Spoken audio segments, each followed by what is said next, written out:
అర్ధరాత్రి. ఇంట్లో అన్ని గదుల్లో లైట్లు ఆరిపోయి ఉన్నాయి. ఒక్క స్టోర్ రూంలో తప్ప. నచికేత తన గదిలో ఆదమర్చి నిద్రపోతున్నాడు. సినిమాకు వెళ్ళి రావడంతో బద్ధకంగా అనిపించింది. పాలు తాగి హాయిగా నిద్రపోతున్నాడు. గోరువెచ్చటి పాలు తాగిన 10 నిమిషాలకే నిద్రలోకి జారుకున్నాడు. తనకిచ్చిన పాలల్లో రామయ్య నిద్రమాత్రలు కలిపి ఇచ్చాడనే విషయం నచికేతకు తెలిసే అవకాశం లేదు. నచికేత మెలకువగా ఉంటే తన పనికి ఆటంకమని రామయ్యే నిద్రమాత్రలు పాలల్లో కలిపి ఇచ్చాడు. నచికేత నిద్రలోకి జారుకున్నాడని తెలిసాక అన్ని గదుల్లో లైట్లు ఆఫ్ చేసి స్టోర్ రూంలోకి నడిచాడు. గదిని ఎవరూ వాడడం లేదు. రామయ్యే ఓ వాస్తు శాస్త్రజ్ఞుడిని తీసుకొచ్చాడు. ఆ వాస్తువేత్తకు ఉన్నది మిడిమిడి జ్ఞానమే. ఆ విషయం రామయ్యకు తెలిసే అతన్ని తీసుకొచ్చాడు.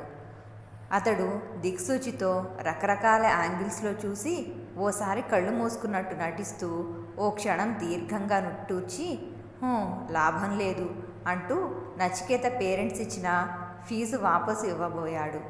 అదేమిటని ప్రశ్నించకుండానే ఈ ఇంట్లో ఆ స్టోర్ రూమ్ అశుభాన్ని సూచిస్తోంది. ఆ గదిని పడగొట్టాలి. అలా ఆ గదిని పడగొట్టినప్పుడు ఖచ్చితంగా కిచెన్కు తలుపు ఉండకూడదు. అలా తన నోటి దోలతో బెదరగొట్టాడు. వెంటనే రామయ్య కలుగు చేసుకుని, స్వామి, దీనికి విరుగుడు మీరే చెప్పాలి. గదులు కూలగొట్టడం లాంటిది లేకుండా ఏదైనా శాంతి చెప్పండి అని అడిగాడు. మళ్ళీ కళ్ళు మూసుకొని తెరిచి ఆ తర్వాత కళ్ళు చిట్లించి, ఈ స్టోర్ రూమ్ని ఎటువంటి పరిస్థితుల్లో తెరవకూడదు. సూర్యకాంతి కానీ వెలుతురు కానీ ఈ గదిలో అస్సలు పడకూడదు. శాశ్వతంగా ఈ గదిని మూసి ఉంచాలి అని చెప్పాడు. ఇంటిల్లపాది ఊపిరి పీల్చుకున్నారు. ఆ రోజే ఆ స్టోర్ రూమ్కు తాళం వేశారు. దాని తాళం చెవి రామయ్య తన దగ్గర పెట్టుకున్నాడు. ఆ తర్వాత వాస్తు శాస్త్రజ్ఞుడిలా నటించిన అతడికి రామయ్య 500 రూపాయలు ఇచ్చాడు. ఆ రోజు నుంచి రామయ్య ఆ స్టోర్ రూమ్ని తన వ్యక్తిగతమైన పనులకు ఉపయోగించుకుంటూ వచ్చాడు. స్టోర్ రూమ్ తలుపు తీసి లైట్ వేయలేదు రామయ్య. తడుముకుంటూ కుడివైపు వెళ్ళి షెల్ఫ్లో ఉన్న క్యాండిల్ తీశాడు. తన జేబులో నుంచి అగ్గిపెట్టె తీసి అగ్గిపుల్ల వెలిగించి క్యాండిల్ వెలిగించాడు. స్టోర్ రూమ్ తలుపు తీశాడు. క్యాండిల్ వెలుతురులో ఆ గది స్పష్టంగా కనిపిస్తోంది. ఓ పక్క పాడుబడిన సామాన్లు ఉన్నాయి. గది మధ్య మాత్రం నీట్గా ఉంది. ఎడమవైపు తిరిగాడు. అక్కడ టేబుల్ మీద 5 క్యాండిల్స్ 5 రంగుల్లో ఉన్నాయి. ఆ క్యాండిల్స్ని తీసి గది మధ్యన పెట్టాడు. 5 క్యాండిల్స్ వెలిగించాడు. మూలన ఉన్న అల్మారా దగ్గరికి వెళ్ళాడు. ఆ చెక్క అల్మారా తలుపు తీసి అందులో మంచి పొడవాటి గౌను బయటికి తీశాడు. నల్లటి పొడవాటి ఆ గౌను మీద ఎరుపు రంగు పట్టీలు అడ్డంగా నిలువుగా ఉన్నాయి. ఆ గౌను వేసుకున్నాడు రామయ్య. మోకాళ్ళ మీద కూర్చున్నాడు. తలని ఓసారి కుడివైపు మరోసారి ఎడమవైపు తిప్పి తర్వాత స్ట్రెయిట్గా ఆ క్యాండిల్స్ వైపు తిప్పి, బిత్రోచి, నేను నీ దాసుణ్ణి. ఈ ప్రపంచంలో నేను చెడుని ఇష్టపడతాను. చెడు చేయాలని అనుకుంటాను. చెడు తలుపులు చేస్తాను. మనుషుల రక్తాన్ని అతి ప్రీతిగా కోరుకుంటాను. నీకత్యంత ప్రీతిపాత్రమైన పనులన్నీ చేస్తాను. నన్ను ప్రతి క్షణం స్వార్థం వైపు నడిపించు. నీకు సేవ చేసుకునే అవకాశం కలిగించి క్లిమో గ్లిమో స్లుమో ఈ దాసుడి రక్తాన్ని స్వీకరించు. రామయ్య కళ్ళు అదోలా మెరుస్తున్నాయి. ఎర్రబారిపోతూ ఉన్నాయి. క్యాండిల్స్ వెలుతురు ఆ గదిని ఆక్రమించుకుంది. క్యాండిల్స్ మధ్యలో సూదిలాంటి వస్తువు ఉంది. దాన్ని చేతిలోకి తీసుకున్నాడు. ఆ నున్నటి సూదిలాంటి సాధనాన్ని కొవ్వొత్తి వెలుతురులో ఓసారి చూసి ఒక్కో కొవ్వొత్తి వెలుతురులో ఒక్కో క్షణం పాటు సూదిని ఉంచాడు. తర్వాత కుడి చేతిలోకి ఆ సాధనాన్ని తీసుకొని ఎడమ చేతి చూపుడు వేలి లోపలికి ఆ సాధనాన్ని గుచ్చాడు. ఒకేసారి రక్తం ఫౌంటైన్లమి మొదటి కొవ్వొత్తి మీద పడింది. ఆ కొవ్వొత్తి వెలుతురులో మార్పు వచ్చింది. వెంటనే బొటన వేలుతో ఆ సాధనాన్ని గుచ్చి రెండవ కొవ్వొత్తి మీద పెట్టాడు. 3 చుక్కల రక్తం ఆ కొవ్వొత్తి మీద పడింది. అలా ఎడమ చేతికి ఉన్న 5 వేళ్లతో ఆ సాధనాన్ని గుచ్చి 5 కొవ్వొత్తుల మీద తన రక్తాన్ని అర్పించాడు. ఆ తర్వాత రామయ్య కళ్ళు రక్తవర్ణంలోకి మారాయి. 5 రకాలైన వెలుగులు ఆ 5 క్యాండిల్స్ నుంచి వెలువడుతున్నాయి. నా క్షుద్రోచిని స్వీకరించావా బిత్రోచి? ఈ దాసుడు నీకు బానిసగానే ఉంటాడు అంటూ ఒక్క క్షణం కళ్ళు మూసుకొని ఆ తర్వాత కళ్ళు తెరిచి లేచాడు. అప్పుడు సమయం అర్ధరాత్రి 12:30. నెలలో ప్రతి 3వ ఆదివారం అర్ధరాత్రి రామయ్య క్షుద్రోచ్ ప్రక్రియను నిర్వహిస్తాడు. 5 క్యాండిల్స్ తీసి టేబుల్ మీద పెట్టి తన నల్లగౌను తీసి చెక్క అల్మారాలో పెట్టి ఆ గదిలో నుంచి బయటకు వచ్చాడు. సరిగ్గా అదే సమయంలో హఠాత్తుగా మెలకువ వచ్చింది నచికేతకు. ఎందుకలా మెలకువ వచ్చిందో అర్థం కాలేదు. దాహంగా అనిపించింది. వాటర్ జగ్ కోసం చేయి చాచాడు. అప్పుడు ఓ నల్లపిల్లి అటక మీద నుంచి కిందికి దూకింది. బ్యాలెన్స్ స్లిప్ అయి టీపాయ్ మీద పడింది. టీపాయ్ మీద ఉన్న వాటర్ జగ్ నేల మీద పడి బళ్ళున పగిలి నీళ్లు నేల మీద పడ్డాయి. ఛా అనుకున్నాడు నచికేత. హాల్లో ఉన్న ఫ్రిడ్జ్ దగ్గరికి వెళ్ళి వాటర్ బాటిల్స్ తెచ్చుకోవాలంటే బద్ధకం వేసింది. అయినా తప్పదనుకుంటూనే లేచి స్లిప్పర్స్ వేసుకుని తలుపు తీయబోయి షాక్ కొట్టేనట్టు ఫీల్ అయ్యాడు. తలుపు రావడం లేదు. బయట నుంచి గొళ్ళెం పెట్టారు. తన గదికి బయట నుంచి గొళ్ళెం పెట్టేదెవరు? రామయ్య రామయ్య పిలిచాడు కంగారుగా నచికేత. అటువైపు నుంచి రెస్పాన్స్ లేదు. రామయ్య రామయ్య మరోసారి గట్టిగా అరిచి పిలిచాడు. అంత గట్టిగా పిలిచినా అటువైపు నుంచి రామయ్య రాకపోవడంతో నచికేతలో భయం మొదలైంది. కంగారు, ఆదుర్ద, భయం ఒకదానికొకటి తోడయ్యాయి. స్టోర్ రూమ్ లోపల తలుపులు మూసి తాళం వేసి హాలులోకి వచ్చాడు రామయ్య. అప్పుడు వినిపించింది నచికేత గదిలో నుంచి తనను పిలవడం. నచికేత గది బయట నుంచి గొళ్ళెం పెట్టింది రామయ్యే. తన క్షుద్రోచ్ ప్రక్రియకు నచికేత అడ్డం కాకూడదని ఓ అర్ధరాత్రి మెలకువ వచ్చి స్టోర్ రూమ్ వైపు వచ్చి చూస్తే తన క్షుద్రోచ్ విఫలమవుతుందన్న ఆలోచనతో ఆ గదికి బయట నుంచి గొళ్ళెం పెట్టాడు. క్షణక్షణానికి తలుపు మీద శబ్దం ఎక్కువ అవుతోంది. రామయ్య కళ్ళు తీక్షణంగా ఆ గది తలుపుకున్న గొళ్ళెం వైపు చూశాయి. ఆ గొళ్ళెంలో చిన్న కదలిక. ఆ గొళ్ళెం దానంతట అదే పైకి లేచి గొళ్ళెం ఊడొచ్చింది. తర్వాత రామయ్య నేల మీద అటు తిరిగి పడుకున్నాడు. నచికేత బలమంతా ఉపయోగించి తలుపు లాగాడు. ఒక్కసారిగా తలుపు తెరుచుకుంది. వెనక్కు పడబోయి నిలదొక్కున్నాడు. ఒక్కసారిగా నచికేతకు ఆశ్చర్యం వేసింది. ఇంతసేపు తను బలంగా లాగినా రాని తలుపు ఒకేసారి తెరుచుకోవడం ఏంటి? పరుగున రామయ్య దగ్గరికి వెళ్ళి అనుమానంగా చూశాడు. రామయ్య అటువైపు తిరిగి గొర్రు పెడుతూ పడుకున్నాడు. మొదటిసారిగా రామయ్య మీద అనుమానం మొదలైంది నచికేతకు. వాట్ మిస్టర్ పీటర్సన్, మనం సింగపూర్ నుంచి ఇండియా వచ్చి 3 రోజులైంది. మీరు చెప్పినట్టే ఈ 5 స్టార్ హోటల్లో లగ్జరీ సూట్ తీసుకున్నాను. 3 రోజులుగా సీరియస్గా ఆలోచిస్తున్నా సరే నోరు తెరిచి ఒక్క మాట కూడా మాట్లాడడం లేదు. Anything wrong? అడిగాడు డానియల్ పీటర్సన్ వంక చూస్తూ. 3 రోజులుగా పీటర్సన్ టేబుల్ ముందు కూర్చొని ఏవేవో కాగితాలు పరిశీలిస్తూ ఏదేదో ఆలోచిస్తూ ఉండడం గమనించాడు డానియల్. పీటర్సన్ గొంతు విప్పి, yes mister Daniel, something wrong. ఎక్కడో ఏదో మిస్టేక్ జరిగింది. అందుకే ఆలోచిస్తున్నాను. మన తరపున పనిచేసే వాకర్ మిస్సింగే కాదు, అతను యాక్సిడెంట్లో చనిపోయాడు. బిత్రోచ్కి ప్రీతిపాత్రుడైన వాకర్ని మనం బ్రతికించుకునే అవకాశం పోయింది. కనీసం అతనిలో మనం ప్రేతాత్మనైనా ప్రవేశపెట్టగలిగేవాళ్ళం. సరైన సమయానికి మనం ఇక్కడికి వచ్చి ఉంటే అతి కీలకమైన పని మీద నేను వాకర్ను ఇక్కడికి పంపాను. మనకు అతి నమ్మకస్తుడైన వాకర్ తన పనిని సమర్థవంతంగా పూర్తి చేసేవాడే. బట్ నిద్రమత్తులో బైక్ డ్రైవ్ చేస్తూ చచ్చిపోయాడు. అతడి డెడ్ బాడీని మార్చరీలో ఉంచి ఎవరూ అతడి గురించి రాకపోవడంతో అన్ఐడెంటిటీ బాడీగా పాతిపెట్టేశారు. అతను ప్రమాదవశాత్తు మరణించిన రోజే అతనిలో బిత్రోచి శక్తిని ప్రవేశపెడితే మనకు ఎంతో ఉపయోగకరంగా ఉండేవాడు. ఇప్పుడు అవకాశం లేదు, ఓ నిట్టూర్పు విడుస్తూ చెప్పాడు పీటర్సన్. ఇప్పుడు మనం వాకర్ డెడ్ బాడీ ఎక్కడుందో తెలుసుకోలేమా? వాకర్ డెడ్ బాడీ ఎక్కడుందో తెలిసింది. అతనిలోకి క్షుద్ర ప్రేతాత్మ ప్రవేశించింది. కానీ దాని శక్తి 13 రోజుల వరకు, మరో 2 రోజుల్లో ఆ శక్తిని కోల్పోతాడు. ఆ క్షుద్ర ప్రేతాత్మ అతని నుంచి వెళ్ళిపోతే మనం బిత్రోచ్ని సంతృప్తిపరిచి మరో 13 రోజుల పాటు క్షుద్ర ప్రేతాత్మ వాకర్లో ఉండేలా చూడాలి. సరిగ్గా పక్షం రోజుల్లో వాకర్ బిత్రోచ్ని చేరుకోవాలి.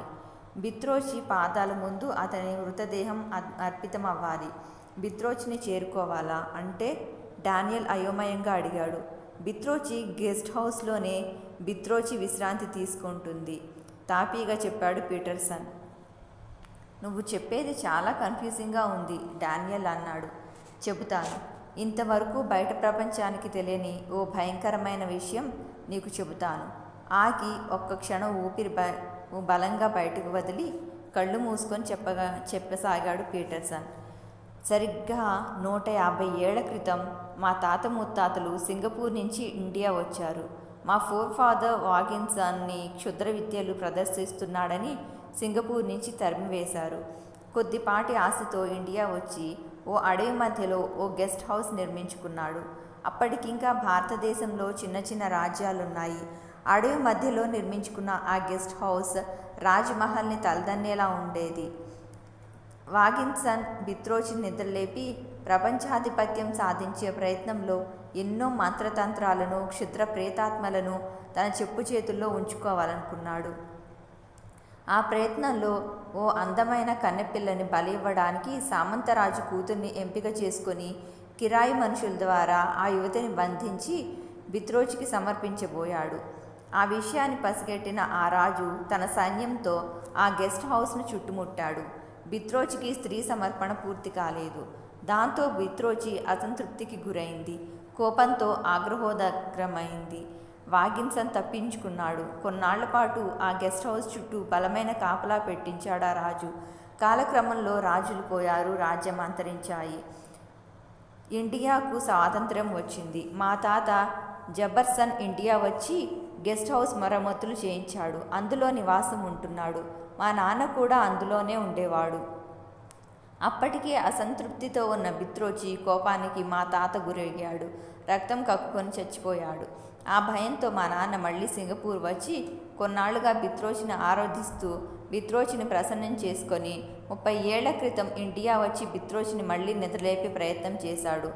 బ్యాడ్ లక్ ఏంటంటే చుట్టుపక్కల గ్రామాల వాళ్ళు మా నాన్నను మంత్రగాడనే అనుమానంతో సజీవ దహనం చేశారు. బిత్రోచి సాక్షిగా మా నాన్న అగ్నికి ఆహుతుడయ్యాడు. దాంతో బిత్రోచి కన్నెర్ర చేశాడు. చుట్టుపక్కల గ్రామాలు తుడిచిపెట్టుకుపోయాయి. విచిత్రమైన సంఘటనలు చోటు చేసుకున్నాయి. ఆ గెస్ట్ హౌస్లో ఎవరు బస చేసినా హత్యకు గురయ్యేవారు. అలా హత్యల మిస్టరీతో ఆ గెస్ట్ హౌస్ శాశ్వతంగా మూతపడిపోయింది. ఆ గెస్ట్ హౌస్ పరిసర ప్రాంతాలు నిర్మానుష్యమయ్యాయి. కొన్ని కిలోమీటర్ల మేర అడవి. ఆ అడవి మధ్యలో గెస్ట్ హౌస్. ఆ అడవిలో క్రూర మృగాలు, విషసర్పాలు ఉంటాయి. అడవి చుట్టూ కంచె లాంటిది లేపి ప్రమాదకర స్థలమని అప్పట్లో బోర్డు కూడా పెట్టారు. ఆ గెస్ట్ హౌస్లోనే బిత్రోచి నిద్రపోతూ ఉంటుంది. బిత్రోచిని నిద్రలేపాలి, సంతృప్తిగా అర్పణ గావించాలి, ఏమాత్రం డిస్టర్బెన్స్ లేకుండా మంత్రోచ్చారణ కొనసాగించాలి. అంటే ఆ గెస్ట్ హౌస్ సరైన ప్రాంతం. చెప్పడం మాపి డానియల్ వంక చూశాడు. షాకు తిన్నట్టు అలానే ఉండిపోయాడు డానియల్. Daniel, what happened? అడిగాడు పీటర్సన్. నువ్వు ఇండియా రావడం వెనక ఇంత పెద్ద కారణం ఉందా? విస్మయంగా అడిగాడు డానియల్. ఇంతకన్నా బలమైన కారణం కూడా ఉంది. ఎక్కడైతే మా ఫాదర్ వాగిన్సన్ బిత్రోచిని నిద్రపుచ్చి సంతృప్తిని చేసి తిరిగి నిద్రలేపే ప్రయత్నంలో విఫలమయ్యాడో అక్కడే నేను సక్సెస్ అవ్వాలి, పీటర్సన్ బలంగా విశ్వసించి అన్నాడు. నాకు ఆ నమ్మకం ఉంది అన్నాడు డానియల్. బట్ నాకు లేదు, పీటర్సన్ అన్నాడు. అదేం? మనం గెస్ట్ హౌస్లోకి ప్రవేశించడం అసాధ్యం అన్నాడు పీటర్సన్. వాట్? ఎస్. అసంతృప్తుడైన బిత్రోచి అసంపూర్ణమైన నిద్రావస్థలో ఉన్నాడు. అతని తాలూకు శక్తులు కోపంతో ఉన్నాయి. ఆ గెస్ట్ హౌస్ తలుపులు తెరిచి మరుక్షణం ఆ శక్తులు గెస్ట్ హౌస్ తలుపులు తెరిచిన వ్యక్తిని పీకు తింటాయి. చాలా ఘోరమైన మరణయాతన అనుభవిస్తాడు. బిత్రోచిని సంతృప్తిపరచాలంటే ముందుగా ఎవరినైనా పంపించాలి. అంటే ఆ గెస్ట్ హౌస్ తలుపులు తెరిచే గట్స్ ఉన్న వ్యక్తి కావాలి. ఎవరైనా అమాయకుడిని అక్కడ పంపిస్తే సరిపోతుంది. తెలివి, ధైర్యం, ఆత్మవిశ్వాసం ఉన్న వ్యక్తి కావాలి. తెగింపుతో అడవి దాటి గెస్ట్ హౌస్ చేరుకునే వ్యక్తి ఎవరుంటారు? చిత్రావతి సమీపంలో ఉన్న ఆ అడవి క్రూర జంతువులతో నిండుంది.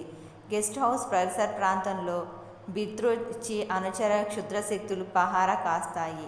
వాటిని దాటుకుని గెస్ట్ హౌస్ తలుపులు తెరిచిన మరుక్షణం గెస్ట్ హౌస్ లోపల అసంతృప్తితో క్షుద్రశక్తులు విరుచుకుపడతాయి.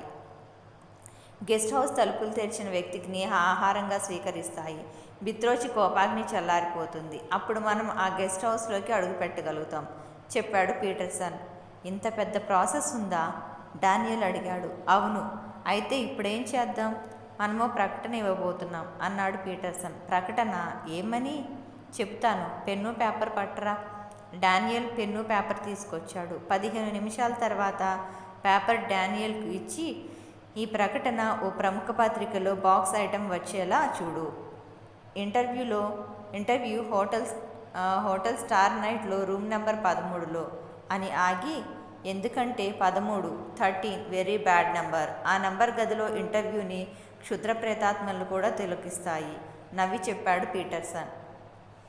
Hotel Chola Residency conference hall exhibition హాల్గా మారింది. దేశంలోని ప్రముఖ చిత్రకారుల చిత్రాలు, వర్ధమాన పెయింటర్స్ పెయింటింగ్లు ఆ హాలుని చిత్రాలమయం చేసి కనువిందు చేస్తున్నాయి. నచికేత, సూరజ్, సూర్యనారాయణ, ప్రభు, విలియమ్స్ ఆ హాలులో నిలబడి ఉన్నారు. ఆ హాలు కళాహృదయంతో నిండిపోతోంది. పెయింటింగ్స్ కొనడం హాబీగా ఉన్నవాళ్ళు, అందమైన పెయింటింగ్స్ని తమ ఇంటికి అలంకారంగా మార్చుకోవాలనుకునే వాళ్ళు చాలామందే ఉన్నారు. తను వేసిన పెయింటింగ్ని ఆ ఎగ్జిబిషన్లో పెట్టాడు నచికేత. హాల్లో ఎటు చూసినా పెయింటింగ్సే. ప్రభు, ఈ పెయింటింగ్ చూస్తే వండర్గా ఉంది. మామూలుగా కనిపించే చేతివేళ్ళు ఎన్ని అందాలను ఆవిష్కరిస్తాయో కదా. అలా అలవోకగా కదులుతూ అద్భుతాలని సృష్టిస్తాయి. తనదైన ప్రపంచంలోకి వెళ్తూ అన్నాడు నచికేత. నిజమే, ఓ విధంగా మేము అదృష్టవంతులం. ఎందుకంటే నీలాంటి జీనియస్ పెయింటర్ మాకు ఫ్రెండ్ కావడం వల్ల, ప్రభుతో అన్నాడు. అది సరే కానీ, ఇంతకీ మీ ప్రొఫెసర్ పరమహంస గారెక్కడా? అడిగాడు ప్రభుని విలియమ్స్. వస్తారు, ఈ పాటికే వస్తూ ఉండాలి. ఎవరో గెస్ట్ వచ్చారట. గెస్ట్ని తీసుకుని మరీ వస్తానన్నారు అన్నాడు ప్రభు. వరుసగా ఉన్న పెయింటింగ్స్ని చూస్తూ పోతున్నారు. ప్రకృతిలోని అందాలను చిత్రకారుల ఊహ మాత్రం నుంచి అద్భుత వైచిత్రిగా సృష్టించారు. అందరూ ఆ హాలులోని కార్నర్ ప్లేస్కు వచ్చారు. అక్కడ నచికేత వేసిన పెయింటింగ్ని గోడకు హ్యాంగ్ చేశారు. నచి, పెయింటింగ్ చాలా బాగుంది. ఎగ్జిబిషన్లో ఇన్ని పెయింటింగ్ల మధ్య పెట్టడం వల్ల మరింత కళ వచ్చింది చెప్పాడు విలియమ్స్. నచికేత నవ్వి ఊరుకున్నాడు. సరిగ్గా అప్పుడే ప్రొఫెసర్ పరమహంస అక్కడికి వచ్చాడు. హాయ్ ఎవ్రీబడి, ఆలస్యం చేశానా? సారీ, నాతో పాటు ఓ గెస్ట్ కూడా వచ్చారు. నేను కాస్త స్పీడ్ కదా, నా వెనకే గెస్ట్ వస్తున్నారు. అన్నట్టు where is your painting mister నచి అన్నాడు. హాలులో వేలాడదీసి ఉన్న పెయింటింగ్స్ వంక చూస్తూ పరమహంస. ఇదిగోండి ప్రొఫెసర్ అంటూ తను వేసిన పెయింట్స్ని చూపించాడు నచికేత.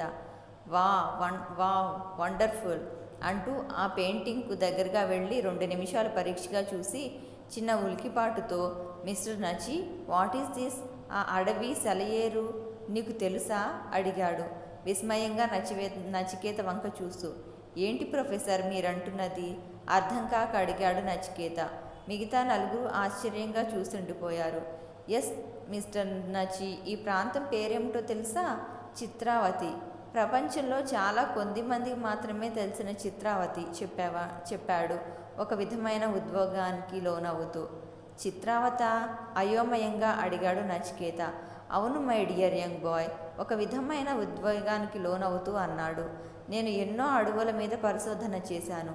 చాలా కష్టమైన చిత్రావతి అడవిలోకి కూడా వెళ్ళాను. కానీ లోపలికంట వెళ్ళే వచ్చాను. బట్ ఒక్క విషయం నాకు బాగా గుర్తుంది.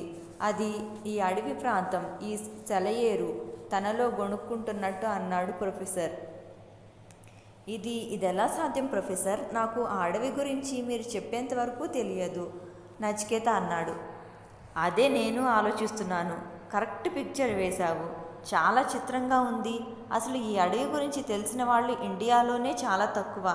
అలాంటిది అంత కరెక్ట్గా నువ్వెలా ఊహించావు? ప్రభు విస్మయంగా చూస్తున్నాడు. మిస్టర్ నచికేత, నువ్వు తరచూ నీ కలలోకి అడవి వస్తుందన్నావు కదూ? అందులో ఓ గెస్ట్ హౌస్ కూడా ఉందన్నావు, గుర్తుందా? అడిగాడు ప్రొఫెసర్. అవును ప్రొఫెసర్, ఓసారి బాగా గుర్తు చేసుకో.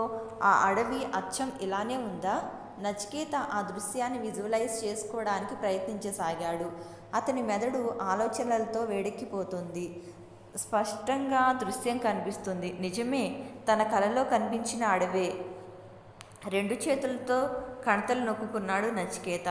ప్రొఫెసర్ పరమహంస నచికేత వేసిన పెయింటింగ్ వైపే చూస్తున్నాడు. క్షణక్షణానికి అతని కళ్ళు పెద్దవవుతున్నాయి. Hi mister Nachiketa, what a wonder, what a wonder అన్నాడు కళ్ళు పెద్దవి చేసి ఆ పెయింటింగ్ వైపు చూస్తూ. ఏంటి ప్రొఫెసర్, అర్థం కాక అయోమయంగా అడిగాడు ప్రభు. ఈ పెయింటింగ్లో ఉన్న అమ్మాయి ఎవరో తెలుసా? చాలా ఎగ్జైటింగ్గా అన్నాడు పరమహంస. ఈ పెయింటింగ్లో ఉన్న అమ్మాయా? జస్ట్ నా ఊహ మాత్రమే ప్రొఫెసర్ అన్నాడు Nachiketa. No no no my boy, ఈ పెయింటింగ్లో ఉన్న అమ్మాయి ఎవరంటే అంటూ ఎగ్జిబిషన్ ఎంట్రన్స్ వైపు చూశాడు. అప్పుడే ఓ అమ్మాయి నడుచుకుంటూ వస్తుంది. ఆ అమ్మాయిని చూసిన నచికేతతో పాటు మిగతా 4 ఫ్రెండ్స్ షాక్ గురయ్యారు. ఆ అమ్మాయి నచికేత వేసిన పెయింటింగ్లో ఉన్న అమ్మాయి పోలికలతోనే ఉంది. అదే ముక్కు, అదే మొహం, అవే కళ్ళు. లుక్ లుక్ మిస్టర్ నచికేత, ఇప్పటికైనా ఒప్పుకుంటాయావా? ఆ అమ్మాయి పోలికలు నీ పెయింటింగ్స్లో ఉన్న అమ్మాయి పోలికలతో ఎలా సరిపోయాయో అన్నాడు ప్రొఫెసర్. ఎస్ సార్, బట్ ఎలా? How it is possible? Nachiketa గొంతులో చెప్పలేనంత ఆశ్చర్యం.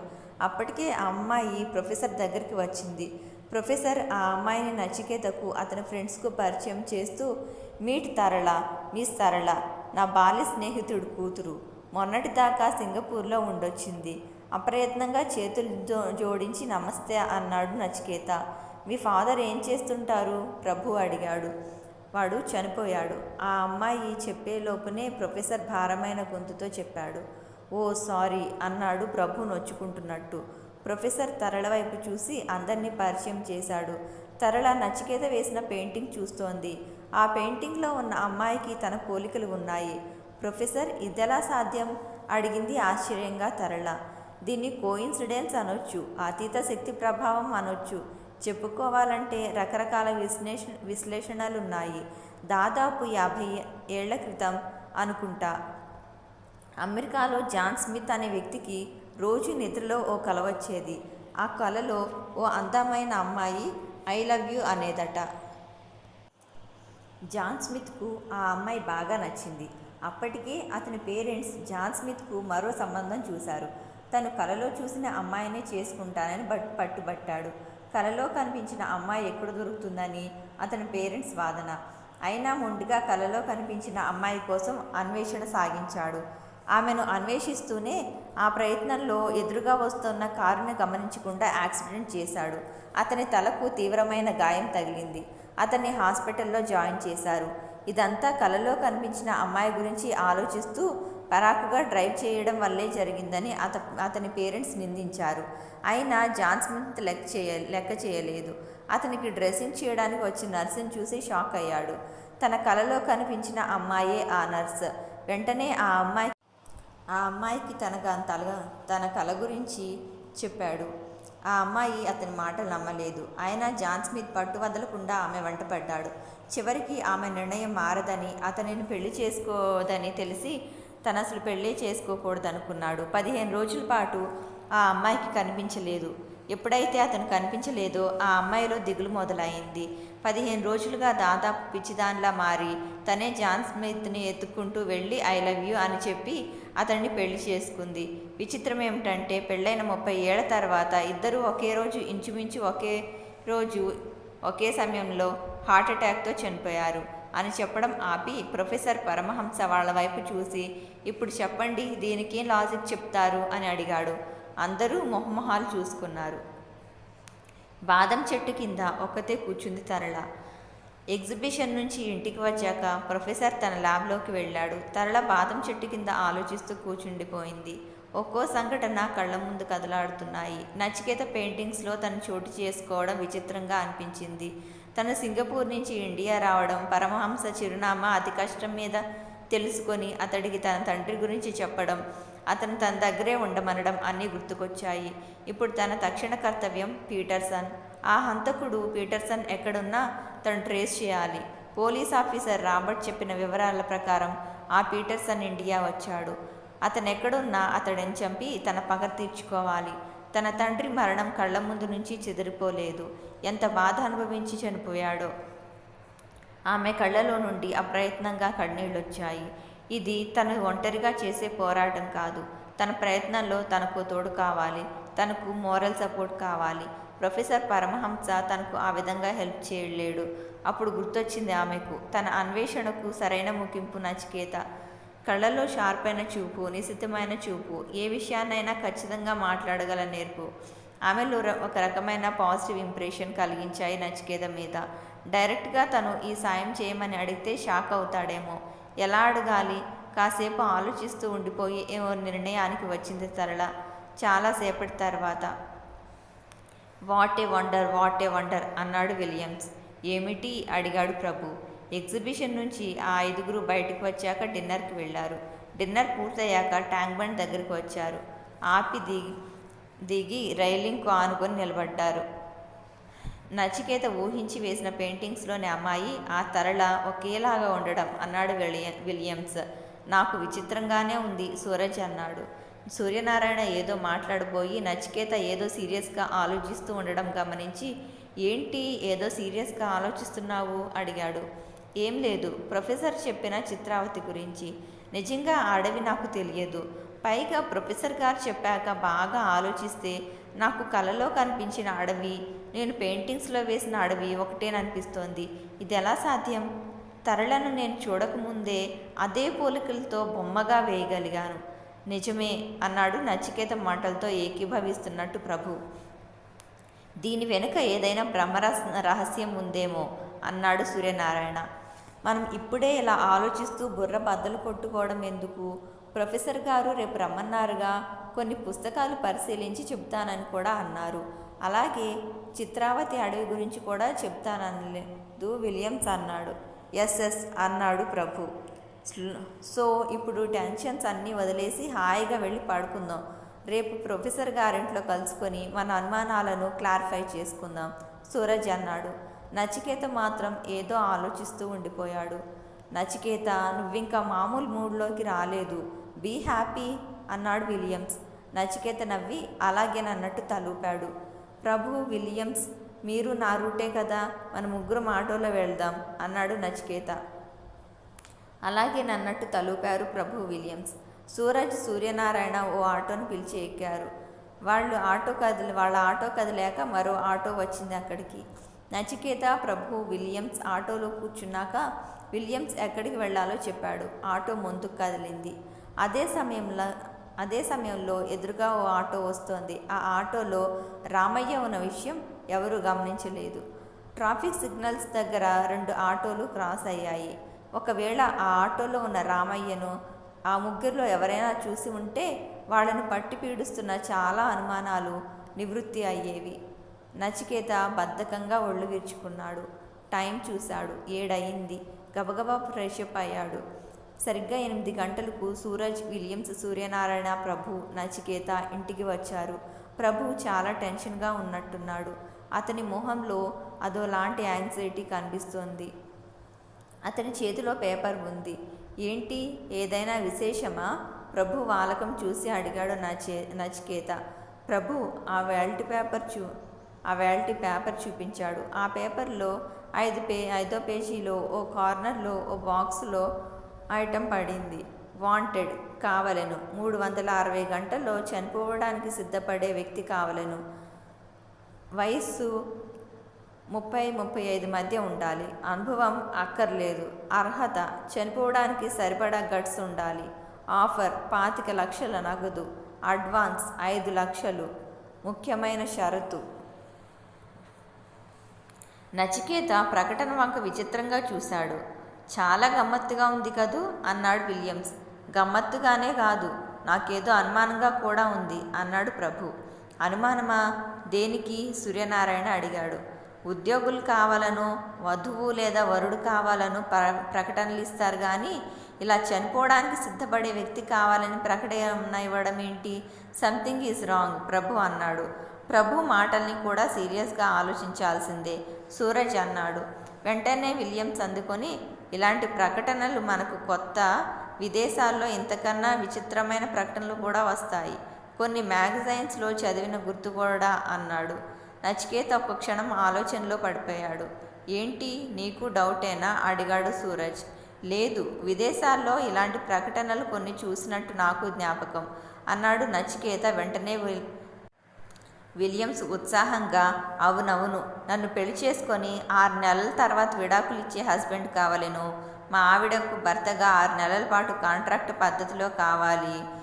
నయాగరా జలపాతం ముందు జలపాతం హోరు కన్నా ఎక్కువగా మాట్లాడగలిగే వ్యక్తి కావాలను. వేగంగా వెళ్తున్న కారుకు ఎదురుగా వెళ్లే గట్స్ ఉన్న వ్యక్తి కావాలి. బ్యాంకు దోపిడీకి నిపుణులైన సిద్ధహస్తులైన దొంగలు కావాలను. ఇలా రకరకాల యాడ్స్ నేను చదివాను. ఇందులో కొన్ని ప్రాక్టికల్ జోక్స్ అయితే మరికొన్ని నిజంగానే ఇచ్చారు. మరికొన్ని సీరియస్గా, ప్రొఫెషనల్గా, చిన్న ఎక్స్పెరిమెంట్లా ఇచ్చినవి. బ్యాంకు దోపిడీకి సిద్ధహస్తులైన దొంగలు కావాలను అన్న ప్రకటన చూసి నిజంగానే వెళ్ళారనుకో, పోలీసులు ట్రాప్ చేసి పట్టుకుంటారు. అంత క్రితం జరిగిన బ్యాంక్ రాబరీలలో వీళ్ళు ఉన్నారేమో చూస్తారు. విలియమ్స్ చెప్పుకుపోతూ ఉన్నాడు. నచికేత సీరియస్గా ఆ ముఖ్యమైన షరతు ఏమిటో చదివాడు బిగ్గరగానే. ముఖ్యమైన షరతు, ఏ బాదరబందీ లేని వారై ఉండాలి.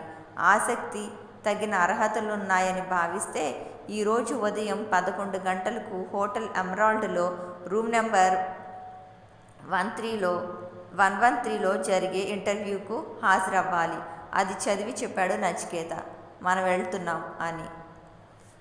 రెస్టారెంట్లో ఓ కార్నర్ టేబుల్ దగ్గర కూర్చున్నారు డానియల్ పీటర్సన్. రెస్టారెంట్కు వాళ్ళొచ్చి అరగంట అయింది. 10 నిమిషాలకోసారి ఏదో ఐటెం తెప్పించుకొని తింటూనే ఉన్నారు. రిసెప్షన్ కౌంటర్ దగ్గర కొంతమంది జనం గుమిగూడడం గమనించాడు పీటర్సన్. మనం ఇప్పుడు ఏం చేయబోతున్నాం అడిగాడు డానియల్ పీటర్సన్ని. వెయిట్ అండ్ సీ, తాపీగా అన్నాడు పీటర్సన్. అది కాదు, 11 గంటలకు ఇంటర్వ్యూ అని చెప్పాం. 10:30కే మనం రెస్టారెంట్కి వచ్చాం. ఏంటిదంతా? డానియల్ మొహంలో సందేహం. ఇంటర్వ్యూలో ఓ భాగం ఇది. వాట్? ఎస్, మనం ఇచ్చిన ఇంటర్వ్యూను ఎంతమంది సీరియస్గా తీసుకున్నారు, వాళ్ళ బ్యాక్గ్రౌండ్ ఏమిటి అన్నది మొదటి ఫేజ్. ఈ ఇంటర్వ్యూ యాడ్ చూసి ఇంటెలిజెన్స్ వాళ్ళు ఏమైనా ఎంక్వైరీకి వచ్చారా, వాళ్లకు మన కదలికల మీద ఏమైనా డౌట్ వచ్చిందా అన్నది సెకండ్ ఫేజ్.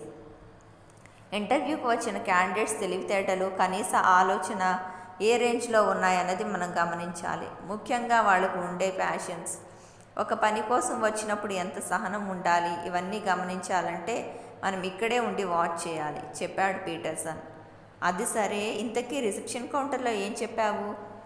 మనం అర్జెంట్ పని మీద బయటికి వెళ్తున్నామని, రావడానికి 2-3 గంటలు పట్టొచ్చని, వెయిట్ చేసేవాళ్ళు వెయిట్ చేయొచ్చు, లేదంటే రేపు ఉదయం 10 గంటలకు రావచ్చు అన్న మెసేజ్ రిసెప్షన్లో వదిలాం. దీనివల్ల మనకు లాభం ఏంటి? ఈ ఛాలెంజ్ మీద ఆసక్తి ఉన్న వాళ్ళు వెయిట్ చేస్తారు. సర్లే, రేపు వద్దాం అనుకునే వాళ్ళు మనకు వద్దు. ఏ పని చేసినా డెడికేషన్ కావాలి. అలాంటి వాళ్లే మనకు కావాలి చెప్పాడు పీటర్సన్ రిసెప్షన్ దగ్గర నిలబడ్డ క్యాండిడేట్లను చూస్తూ.